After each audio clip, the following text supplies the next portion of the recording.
This time I'd like to hand this over to Kirsten, who is from the REL Pacific. Kirsten is the Communication Manager at REL International and is the REL Pacific Dissemination Lead. She has extensive experience in creating and disseminating a variety of REL products, such as infographics, videos, reports, research digests, and is experienced in event planning and facilitation. She has published a wide variety of topics in journals including Principles Research Review, Educational Leadership, Phi Delta Kappan, and is a co-author of Classroom Instruction That Works with English Learners, the second edition, and of the Toolkit of Resources for Engaging Families and the Community as Partners in Education. Welcome, Kirsten. Thank you so much, Heidi, and thank you for that great presentation that you just provided for us. Thank you, Stephanie, also for all of that information that you've shared with us. And thank you, Jackie, for inviting me to be with you today. I'm excited to share the toolkit as a resource for you. As I've been listening to my colleagues speak, I heard Stephanie say that schools are successful when they're intentional, and we need processes where voices and needs are heard and acted upon.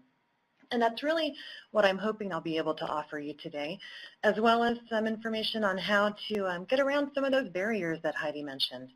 But first, I'd like to start my presentation with just a brief overview of REL Pacific and the context for creating the toolkit that I'm going to share with you today. So REL Pacific, like REL Southwest, is one of 10 regional educational laboratories, or RELs, funded by the Institute of Education Sciences. The REL Pacific region includes American Samoa, the Commonwealth of the Northern Mariana Islands, the Federated States of Micronesia, which includes Chuuk, Coast-REL, Pohnpei, and Yap. And we also serve Guam, Hawaii, the Republic of the Marshall Islands, and the Republic of Palau. The region is really more geographically vast than the entirety of the continental United States.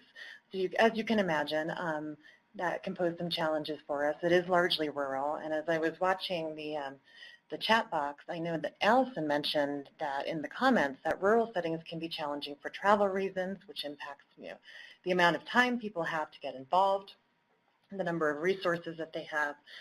So, there are some challenges within the region, but we also have a great number of strengths, and one of our strengths is a really strong focus on family and community engagement. So we focus on 4 priority areas in REL Pacific. And those include teacher effectiveness, family and community engagement, which we're talking about today, college and career readiness, and optimizing data systems. So why did we develop the toolkit? We initially developed the 4-part toolkit to help the Guam Alliance for Family and Community Engagement in Education really strengthen their partnerships with families and community members to support student learning. And that's one thing that you're going to hear me come back to time and time again. Really, all of the tools and activities and resources within the toolkit are really focused on that outcome of improved student learning and bringing families together to help affect that. So the toolkit itself it's an integrated approach, and it really brings together research and promising practices so you get that context for family and community engagement. And then we provide a wide range of practical tools and resources with explanations and directions for using them. So we think that's one of the bigger strengths of the toolkit, actually, is that it's straightforward, it's easy to follow. It's something that you can pick up today and you can start implementing tomorrow. So as you can see on this next slide, there are 4 parts of the toolkit, and I'm going to provide an overview of each of those parts for you today. The first part is building an understanding of family and community engagement. The second part is building a cultural bridge. Part 3 is building trusting relationships with families and community through effective communication. And I've seen both of those come up in the chat box as a barrier. So I'm hoping that the resources in the toolkit can help you move past some of those barriers. And the last part of the toolkit is engaging all in data conversations. So each of these 4 parts can stand alone, or you can use them all together for a comprehensive approach. So let's say, for example, that you feel like you have a pretty good handle on sort of the concept of family and community engagement, but you really want to know how to bridge any potential divides across cultures within your schools. In that case, you might want to start with Section 2. which is all about building that cultural bridge.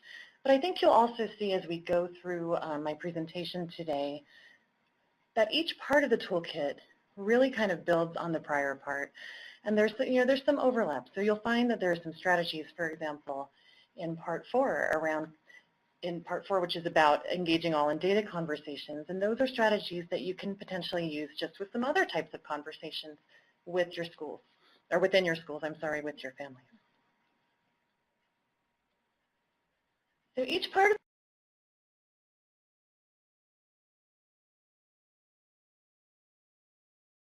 I'm going to try to go full screen on this. So you'll see that each part of the toolkit includes an overview of the toolkit, just proper, the whole toolkit, and an introduction to the part.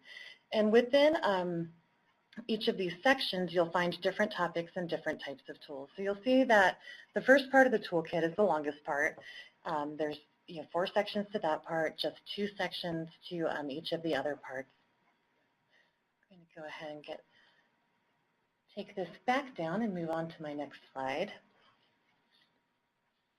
So there are multiple different types of tools, as you can see on this slide, and each tool was developed or chosen with the topic and intended outcome in mind. So for example, if you're just starting out with part 1 of the toolkit and you're really just starting to think about family and community engagement within your school, the tool might be as simple as a note-taking template that really kind of helps you get your head into the topic, that helps you get your arms around the topic, just kind of a launching point.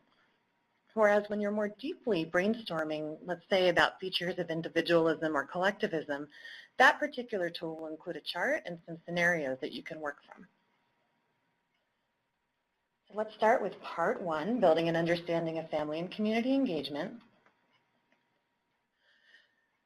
So this is really about building awareness and about thinking about how your beliefs and assumptions about family and community engagement influence your interactions with families and the things that might either support or hinder family engagement in your schools. So it won't surprise you to know that the things that support family and community engagement on the broadest level really start with building relationships through meaningful two-way communication. And again, there's a very purposeful and intentional focus on supporting student learning, as I mentioned. It's all about how educators can work with families and the community to support their students. So there are 4 sections in part 1 of the toolkit, as you saw on that prior slide, and I'm going to pull this up to full screen so you can get a better view of the summary of the part 1 activities and tools. So this, again, is the longest part of the toolkit. There are 7 tools in this particular part. So section 1.1 is about reflecting on beliefs and assumptions, and we really focus in this section on understanding how differences in culture can influence interactions and how understanding families' perspectives and educators' beliefs about schooling can really influence, again, there's that student success. We're looking about influencing student success.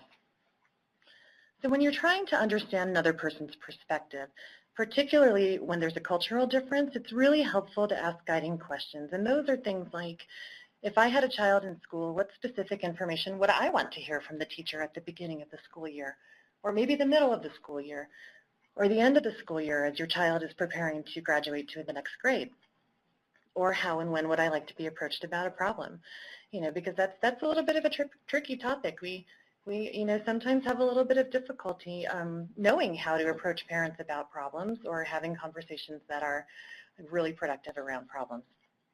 So if you put yourself in that parent's shoes and you think, okay, so how would this be most effective for me? That's a good start. But we also really need to understand and acknowledge that parents want their kids to succeed, and we need to support parents to support their kids. So if we believe as teachers that parents won't support their kids, then we might have lower expectations for that student. But if we believe that the family is the child's first teacher and that those interactions at home foster achievement, then that belief will also influence our interactions with families, and it can really make families more responsive to us. So we won't have time to go through the tools for each part and each section of the toolkit, but I did want to show you an example of how they work. I'm going to pull this to full screen also so you can get a better view. So this is one of the tools in section 1.1. It's Tool 1.1.2, Exploring Cultural Influences. And you may have seen this graphic or something very similar to it. And you're likely familiar with this concept. But as you can see from the graphic, very little of our cultures are really above the waterline. And those are the superficial things that we can view as sort of easily identifiable. So it's food or dress or music or language. And when we look at those, and we think that encompasses a culture, but there's so much more underneath that waterline. So those are things like body language or eye contact or attitudes toward our elders. So we framed this tool in the toolkit as a group activity. So participants will look at either the unspoken rules, which you can see are partially below sea level and have a very high emotional load, or the unconscious rules, which are completely below sea level and have an intense emotional load, and really talk about how they demonstrate one of these rules within their own culture, and then discuss what they've learned from one another and how that might affect interactions with families or their classroom practice. So the beauty of these tools is that they're often very adaptable. So while this is framed as a tool that you might want to use initially with administrators or initially with teachers in your school, some of our colleagues in Guam have also used this in their classroom with their students. And they've had great success in kind of getting to know more about each of their individual students. And it's, an activity that helps the students also within the class get to know more about each other as a group. Take that back down. So that's a quick overview of Section 1.1. Section 1.2 is really about getting to know your families. And the more we know about students' backgrounds, the more we can think and strategize about what kinds of supports they might need and how do we provide those supports. So the tool in Section 1.2 is really about helping us dig more deeply into that demographic data, because that will tell us, for example, if we need to translate school-to-home communications for a large number of families who might not speak the school's predominant language. Or, for example, if we have a large number of lower socioeconomic status families, we might want to provide some additional supports for learning enrichment. Or we might want to schedule parent-teacher conferences in a way that can accommodate split shift work or swing shift work. So moving on to Section 1.3.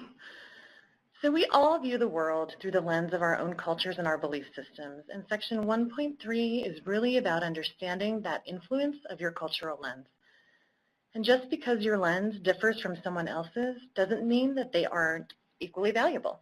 So the key points and the tools in this section really focus on the concept that our cultural lenses influence how we communicate, but also how we view how other people communicate. And that's an important point. As you'll see in the final bullet on this slide, it really can take time for families to acclimate to a school system that might be different from what they're accustomed to. So let's say a family comes from a culture where collectivism and the common good are prized over individualism and personal accomplishments. We can expect a period of adjustment for that family. And a concrete example of that would be if a teacher from an individualist culture from a European background told a parent from a collectivist culture, and let's say a Latino father, that his daughter was speaking up and engaging with the group in class, we might think, those of us from a European background, that's great. We really want that participation. We want students to engage with the class in the discussion.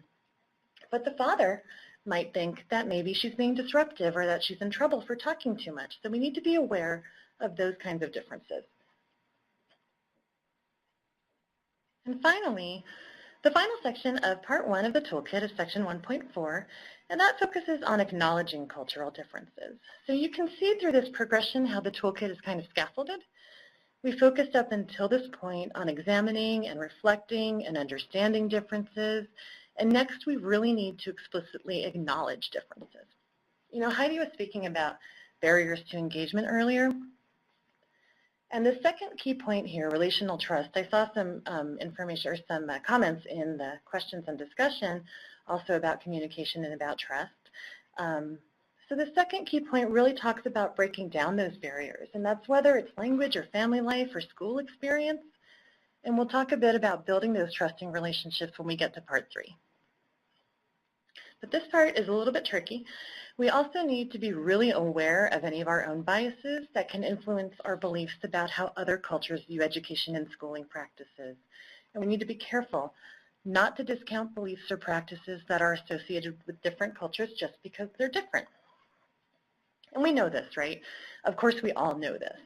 But sometimes sitting down and explicitly working through these concepts, for example, through the use of the tools in the toolkit, can help us acknowledge and reject any biases, and those are often unconscious, that we might have around how different cultures approach schooling. So we're going to move on to part 2 now, building a cultural bridge. And that really builds on the foundation established in part 1 by providing tools that help school staff build a bridge across cultures. So again, as we heard from Heidi's presentation, and as Stephanie also touched on, there are barriers to family involvement. And part 2 is really about helping educators work to overcome those barriers so that families can become partners in support of student learning. So that's, again, there's that support of student learning. We keep coming back to that. And that's a really important concept, that concept of partnership. And we'll talk a little bit more about that in just a minute. But we do know that when families are involved in students' learning, students achieve more. And that's regardless of socioeconomic status, that's regardless of ethnic background, and that's regardless of the parent's education level.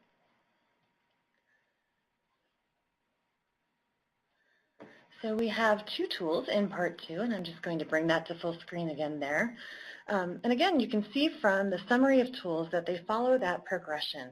So first we identify family and community strengths, and that's really about learning. That's really about our learning, right? And then we plan for school, family, and community partnerships. So again, so this, you'll see this throughout the toolkit, and I think you're probably seeing the pattern emerge already. We review, we think about, we identify, we brainstorm, and then we plan, and then we act.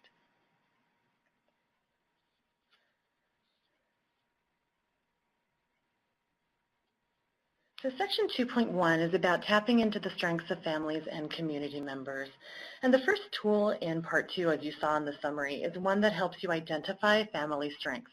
And this is important, as you can see in these key points, because we don't want to come at family engagement from a deficit model, and we don't want to view family engagement as something that we kind of do to families, or even really that we require of families. We need these relationships to be genuine partnerships if they're going to impact student achievement. When we're looking at family engagement from a strengths-based model, we also need to acknowledge that parents aren't all the same, and they all have their own strengths and weaknesses and complexities and problems and questions and education levels and so on and so forth. And again, we may need to shift our thinking from a deficit-based model, from focusing on what families aren't doing and on what we expect them to do that they're not doing, to a strengths-based model that acknowledges that families want to help their students succeed. So a key point here is that engaging families goes beyond matching school needs to parents. It's really not just about, well, what does our school need from this parent? It also involves getting to know individual parents and getting to know their stories to help determine what help they need as individuals to, again, support their children's learning. So school staff, and I think this will not come as a surprise to any of us, are really largely responsible for establishing these relationships and the roles that families play within the school community. So to determine the roles that most benefit children's learning, it's important that we have in-depth knowledge of the communities that we serve and also, again, the parents that we serve as individuals. So section 2.2 also provides guidance that helps school staff work with families to clarify and establish positive roles for staff and families both to support children's learning. And the last point I want to make here is that one role does not fit all. Just as students have varied needs in the classroom, it's really clear that parental situations, perspectives, and skills affect their ability to support their children in particular ways. So on this slide, you can see Epstein's 6 types of involvement. Those include parenting, communicating, volunteering, decision-making, learning at home, and collaboration with the community. So from our perspective, it might seem like an easy task to ask a parent to read at home with their child, but maybe the parent has never learned how to read interactively with their child, or maybe they lack the reading skills to do so. So we do need to be really careful about what we ask parents to do prior to getting to know them a little better so that we can provide the supports that they may need to effectively respond to our requests. And that closes out part 2 for us, so we'll move on to part 3, which is building trusting relationships with families and the community through effective communication. So we all know that communication is so important. It's imperative to building relationships and to bridging the cultural gap. And it's the basis for any strong relationship and for building a bridge that connects families and the community to schools. So you can see here again how each of the parts of the toolkit are connected since we talked about building a bridge in part 2. Go ahead and go full screen on this slide again so you can see the summary of tools in part 3. And again, you see that progression. 3.1.1, we are reflecting on building trusting relationships with families. 3.1.2, we're moving a little further. We're trying to understand these communication strategies and how they work. And on 3.2, we're really planning. We want to know how to use these in parent-teacher conferences, which is often still sometimes the most common way that we communicate with parents.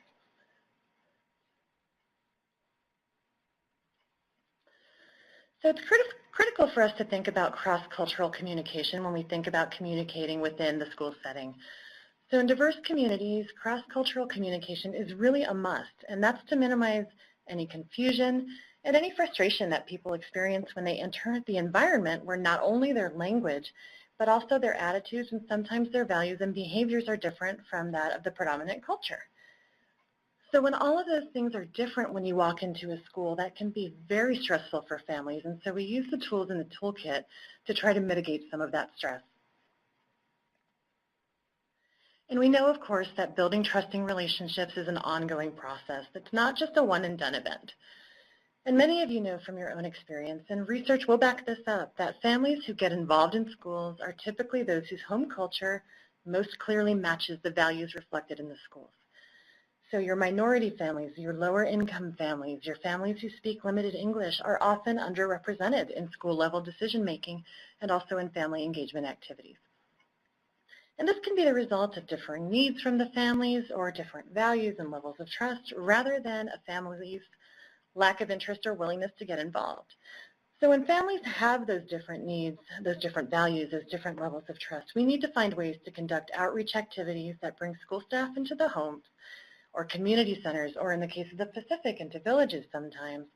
And a point I want to make on trust building is that there are a number of school sites within your system. And sometimes families will go from school to school within a district.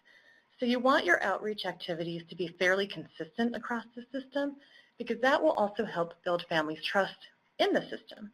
So families can be confident that they'll be treated the same in school A as they're treated in school B, as they're treated in school C, and so on, even if the supports that we provide to them are individualized and differ according to need. So we talk about 5 facets of trust in the toolkit. Benevolence is the first facet, and that's the confidence that one's well-being will be protected or not harmed. Reliability is the confidence that you can depend upon another party. Competence is the belief in another party's ability to perform the tasks required. Honesty, that's important, a person's integrity, character, and authenticity. And openness, the extent to which relevant information is not withheld.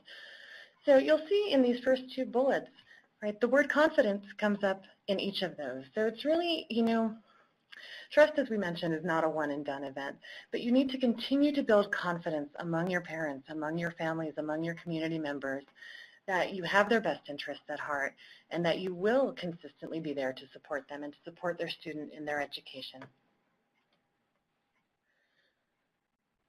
Section 3.2. Key points for Section 3.2, which is two-way communication, is that we all need reminders of active communication skills. And I'm going to guess that most of us have experienced this not only professionally but also in our personal lives. So during two-way communication, both people listen to each other. They gather information and they try to work together in harmony. They're willing to work together in harmony. So during a conversation, those people will interact, they'll ask questions, they'll paraphrase, and they check for understanding. So increasing the capacity of the staff to engage all parents in dialogue will also enhance communication within your school system and will enhance your relationships with parents. So when teachers increase their capacity to engage parents in dialogue, there are benefits across the system for parents, for students, and for teachers. The second bullet on this slide, two-way communication strategies when parents have another language other than English, I'm going to guess that all of you have some strategies that you have used with your parents who have limited English language skills. One of them might be something like building a family community network for families who speak the same language. So that could provide a mutual support system that in turn will create a more comfortable environment within the school and at school events. Another strategy might be to host meetings in a location where families feel comfortable, such as community centers or local parks or local businesses. Translating materials, that's one that we very often do. That's one of those things that, if you'll think back to our iceberg, that may be sort of metaphorically above the waterline there. That's definitely a strategy that's useful, but we want to go deeper than that. And one of the most common ways that teachers communicate with families is parent-teacher conferences, as we mentioned. And you'll find that often those conferences are very formal, and sometimes there's not a real exchange of information happening. And the teacher does most of the talking, and the parents are sitting and listening. So the toolkit also includes a tool on fostering two-way communication specifically at parent-teacher conferences, and it helps teachers consider what their current practices are. And how do we build on those practices that are working, or how do we adjust those that maybe aren't working quite as well as we'd like to foster cross-cultural and two-way communication for future conferences? So that leads us pretty neatly into the final section of the toolkit. That's part 4, engaging all in data conversations, where we discuss how to share data with families. And at this point, if you do use the toolkit in a linear progression, you've learned a lot about your families and how to effectively communicate with them. So then the $64,000 question kind of becomes, well, what are we communicating? So we'll take a look at the summary of tools in part 4. And again, as you can see, we start with reflection and we move to planning. In this part, we also have a role-playing exercise. We find that's really helpful for teachers who might not be particularly comfortable sharing data with families, or who might not know how to use some of those strategies that we talked about in part 3 about fostering that cross-way communication. So again, you kind of see how the toolkit parts can build on one another. And there's some overlap. For example, when you're doing these role-playing data conversations with families, you'll learn some techniques, and you can use those techniques for conversations that aren't necessarily about data also. So the tools in 4.1 are really process-oriented, and as Stephanie mentioned, as you'll remember, we need those processes to really make an impact and to make a difference. So they provide opportunities for staff to understand and simplify data language, to investigate the data available to them, and really guide reflection on which data to share with families to arrive at common understandings. So we all need to be on the same page in terms of the simplified data language and investigating what data are available and guiding that reflection. And we really need to understand parents' reasons for wanting data, because that helps us determine which data to share. So those reasons might include general progress monitoring, knowing when to be concerned about their students' progress, for example, or knowing when and how to help their student with homework. And two-way sharing of data is also important. Again, when we share data, it's very often in a parent-teacher conference kind of a context, or it's sending reports out. And those things are important. It's important for us to share data with parents, but it's also important for parents to share data with educators, with teachers. So, those are things like their students' interests, their behaviors, and their challenges, and that can help us reach a deeper understanding of how to work with that particular child in the classroom. Okay, so the tools in section 4.2 provide school staff with strategies for sharing data with parents and community members and engaging them in data conversations that lead to solutions that, again, really focus on increasing student learning. I'm sounding like a broken record, but that's really our intended outcome here. And data conversations use data in an intentional way to focus on students' progress. So for example, when we're discussing reading scores, we might provide examples of ways the families could support reading at home. And we may have some of those barriers. We may have some of those challenges. Maybe, as we mentioned before, families don't really know how to interactively read with their child, but there are other options. So let's say the family discovers that the student prefers to read a certain type of book at home.